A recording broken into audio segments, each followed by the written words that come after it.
Hey guys, and welcome to Saints TV. Trade week, first week of trade week is done, and no new players at the club, no players have exited. To be fair, the whole trade period this week has been pretty dead, apart from Melbourne landing a few players, giving away a few players, and us trading pick 6, which is the main thing I want to talk about today, and what that means and why we did it, and if you guys agree with it. Power move there from us, I think. But let's just go back to what the landscape looks like at the moment. At the moment, we've got 5 players that have nominated St Kilda, 5 players, and I can't recall a previous trade period where more than 1 or 2 players have nominated a club, but we've got 5. Now the plan for next week, we've got 5 days from Monday to Friday to complete these deals, to get players out, to get more picks, to get the deals done. Jack Stephen, Josh Bruce, still technically St Kilda players, but there's surely going to be movement there to allow some of these players to come in.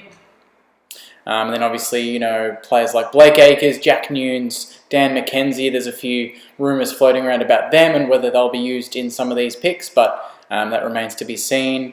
But currently we've got Dan Butler, as of last night, who's nominated St Kilda, Premiership player, 23 years old.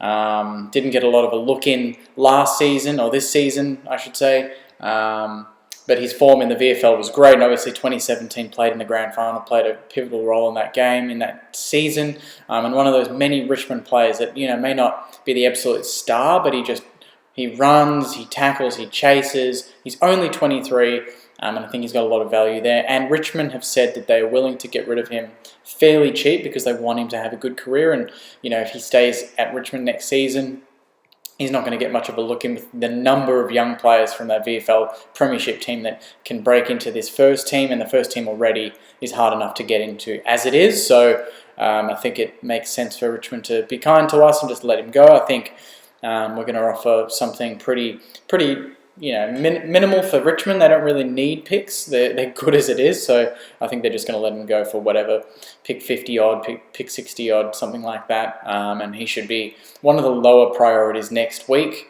in the final week of trade period dealings, but one that I think will get done with pretty much relative ease. I don't see any major issues there. The other one is Dougal Howard from Port Adelaide. He's an interesting one. So the situation with him is that he's a great defender, he's a great young defender, but Port Adelaide liked to play him forward. I think because Charlie Dixon was kind of out of favour, they played him there, and he was captain for a game. I think again he's only 23 years old, and they've actually gone to him and said, you can explore your options.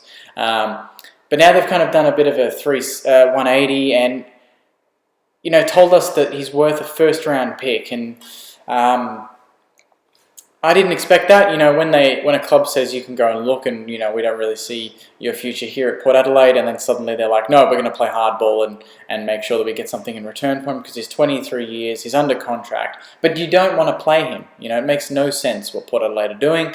It seems like a few clubs, including Port Adelaide and Fremantle, which we'll talk about, are being absolute dicks when it comes to trade dealings. But I think we still have a way to land all of these players, and I think that's the key reason as to why we reacted to Peter Bell's demands for pick 6 in a future first rounder the way we did.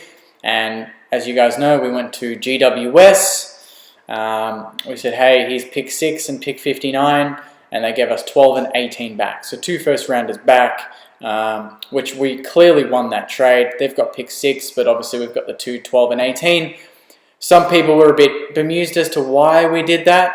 I see a key reason. It gives us more flexibility, it gives us more movement around the trade table, and it calls Fremantle's bluff, because I think that we'll get Brad Hill. I think we will, and I think Fremantle have stuffed it big time, because they could have had pick 6 and walked away, and the deal would have been done. But now they're going to have to deal for something around the 12 to 18 mark, and probably not a future first rounder. Because that is what we want to save for Ben King at the end of 2020 if he hasn't re-signed with the Gold Coast, which is looking more and more unlikely. The Kosias is the one that I think will re-sign. I think Ben King will want to come and play with Max, which is super exciting for us. But that's why we can't afford to trade our future picks, because we're going to need as many of them as we can. Especially if Ben King has a season better than his first season, he's going to obviously get better. If he kicks 30 goals or so, they're going to ask for a couple of first-round picks. So we're going to need to have at least one saved and then trade our way to another one and offer both, plus a player or something to get Ben King, because he's going to be hot property at the end of next season, and we're going to have the picks ready to go for him. The other ones are obviously Paddy Ryder as well, I think, is another player that will get in as pretty easy. I think we're going to offer some picks and get him with Dougal Howard in a joint effort, which should be achieved early next week. So the main one is Brad Hill, and I was doing a bit of Twitter searching just before, and I saw an AFL Trade Insights Twitter page, and they kind of had an idea of where they think how we get all these trades done. So let's have a look at what they had to say. So they go, how St Kilda do it? And it said pick 18 to Port for Howard, Ryder, and pick 66 in return. So we get 2 done with 1 pick, and that's why we traded pick 6. We get 12 and 18. We're going to use 18 because they wanted a first rounder for Howard. We're going to get that, and I'll hopefully package that up with Ryder, because Ryder is pretty much worth nothing there, and pick 66 in return. Obviously, Richmond saying that they are willing to get rid of Dan Butler for fairly cheap. We're going to offer them pick 66 and get Dan Butler. Minimal trade there for us. We get the player we want. They get pick 66. No harm done there. Then we've got a trade out. So Bruce to the Dogs for pick 32 and 51. That one I'm not sure about. Obviously, the Dogs are being pretty picky with this, but I think we're going to have to settle for 32 and maybe just a later pick there. We can then use 32 and 51 for Zach Jones from Sydney. And this is why I'm guessing a lot of these deals haven't been done yet, is because they're reliant on Jack Stephen and Josh Bruce going out, and those haven't gone out yet. So Bruce goes out, 32 and 51 from the Dogs. We use those to get Zach Jones. So Bruce out and Zach Jones in, essentially. And this one I'm not sure about. So they've mentioned pick 12 and a future first rounder for Brad Hill. I think that we should just go back with pick 12, and that is it. They stuffed their chance on pick 6, but I think they're going to have to go with pick 12. I don't want to give away a future first rounder. If you had to choose between saving it for Ben King or using it on Brad Hill, I think most of us would say save it for Ben King. Tall forwards like him, especially with Max, are harder to find, and having both in one team with Tim Membry is invaluable. We can always find another midfielder, and we're getting Zach Jones, Dan Butler as well. And I think, with Paddy Ryder helping out Marshall and Dougal Howard going into defence and being flexible enough to go forward if we need, is still a very, very strong trade period, probably the strongest that we've had in. I can't think of the last time we could land this many decent players that can go straight into our starting 22. Not to mention having Max King come back, Bytel come in.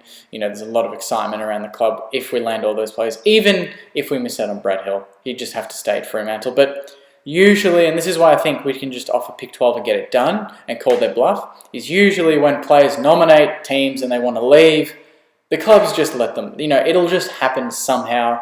And I think it will no matter what.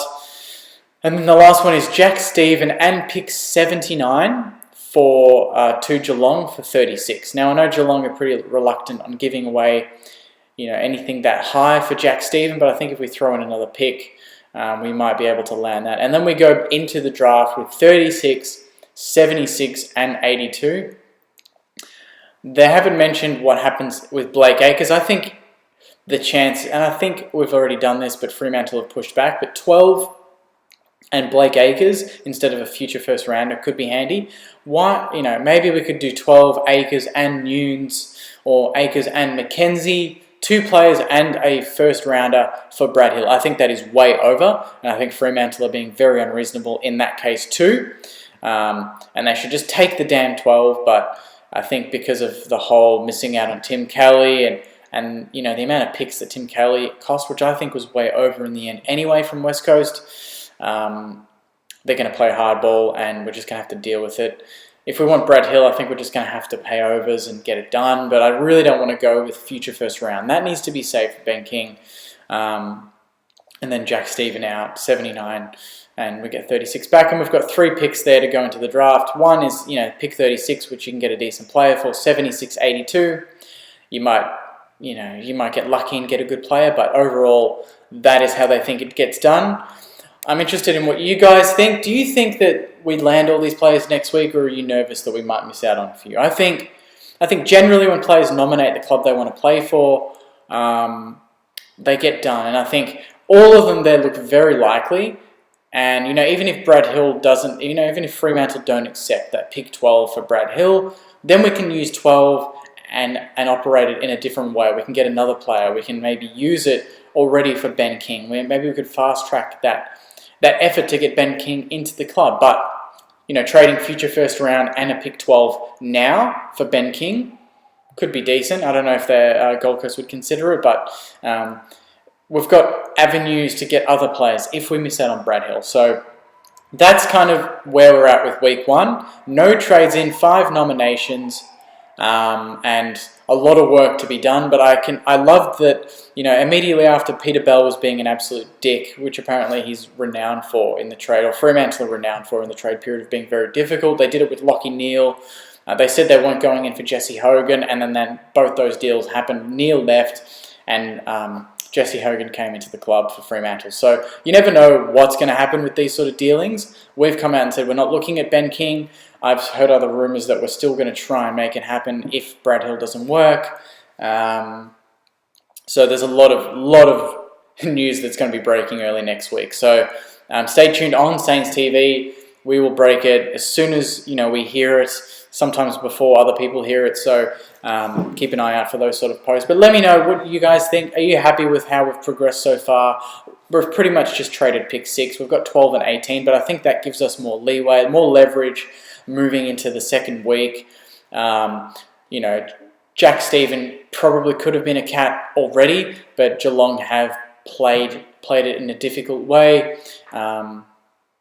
More difficult than I thought they would have, but I think that we'll get it done no matter what. In the end, pick 36 seems reasonable, especially if we give them another pick back, and then we can obviously offload that and get other deals done. So the second we get Josh Bruce out the door and Jack Stephen, which I think will happen, sadly, the picks we get in return are going to be critical for landing the likes of Dougal Howard, Paddy Ryder, Zach Jones, Brad Hill, and Dan Butler. But so far, no real players in, no real players out, which is a bit disappointing. After 1 week, I was hoping to have a little bit to talk about over the weekend, but even Carlton are the same. They've got a fan page that I watch, and they're linked to Papley. Apparently, Ryder met with them, but I know for a fact that Ryder is in Adelaide. Someone did screenshot and send me a message they sent to Paddy Ryder on Instagram asking, "Hey, I heard that you were going, you're not going to Carlton, are you?" And he responded, and he actually said, "No, I'm just waiting for for St Kilda to do the deal. I'm going to be a Saint, just a matter of time." He's in Adelaide too, so there's no way he could have been meeting Carlton people in Melbourne anyway, so that was a stupid rumour. But Carlton fans seem to get excited about it, so that was funny seeing them get excited over just a completely false rumour. But there's a lot of that floating around at this point of the season, so it's hard to not get sucked in and get too excited about all the possibilities of all the players that could come to St Kilda. But I think if we land, even 4 of the 5 and we miss out on one of them, it will still make us a much stronger team. And we couldn't have imagined that after 5 days of trade period, 5 nominations. Every day we've pretty much had a player nominate us. It's crazy. So super exciting. And if we can get them all, then next year, if we can especially get Ben King, we don't need to offer overs to get players. Players will want to come to St Kilda, especially if we have a decent season under Brett Ratton next season. Players will want to come to St Kilda organically. We're not going to have to say, "Hey, we'll pay you $900 over 6 years like we're offering Brad Hill." We can pay them a reasonable salary, and they'll just want to come and play with, all these exciting young players that we're developing, along with all the players that we've gotten in the previous trade period. So I'm super optimistic. I trust the club's going to get these done. I think we're going to get them done. And if we can land 5 players that all can walk into starting 22. Some of them straight into the starting 18. It's going to be super exciting time. So that's where the landscape is at the moment. Don't be too frustrated. Even though I know I posted a meme saying just waiting for a trade. That was before Dan Butler. And obviously it is frustrating. You get all this exciting news and everyone's telling you they're going to get done. They're going to get done. But when you look at the landscape, I think we need to get players out the door, get the picks in, and then we can work with, we've got the landscape ready with all the cards ready to trade out and for the players to come in. So I think that early days next week, if we can get Josh Bruce and Jack Stevens sorted, then we get a lot more ammunition to go to other clubs and work the trades. So that's it there, guys. I think that we're one of the big players in the trade season, and that's awesome to see because other seasons we've talked it up and we just haven't, last year it was Dylan Shield, Josh Kelly, a number of players that we've supposedly been linked to and offered big money for, but it hasn't come through. But this year it looks like we're really working it hard, and Brett Ratton is really, really serious about developing a strong winning culture, and the best way to get started with that is to get some young players, and especially players that if you watch the way Brad Hill goes about, is a premiership player. Dan Butler, premiership player, 2 premiership players there. Dougal Howard, he was captain for Port Adelaide this year and led their defence, and he's only 23. And then you've got Zach Jones, who's only 23 and a bit out of sorts at Sydney, but I think that at a new club he can really blossom. And then you've got Paddy Ryder, who's an All-Australian, and he's been there and done that and can help Rowan Marshall mould himself into potential All-Australian ruckman in the near future. So it's super exciting. I think that they're all really valuable picks that we can get. It's just a matter of getting them done next week. So Jaden will be back next week and he'll do a full wrap of trade period. I'll hopefully join him as well. Thank you guys for joining and watching him do the trade chat the other night. There was a lot of viewers and a lot of comments, so great to see that. And hopefully this time next week, we'll be talking about 5 or more or 4, new St Kilda players to come into the starting team for round 1 next season, which is going to be bloody exciting. So have a great weekend, guys. There's the trade wrap for week 1. Hope you enjoyed it. Comment what you thought. I'll respond when I can, and go Saints.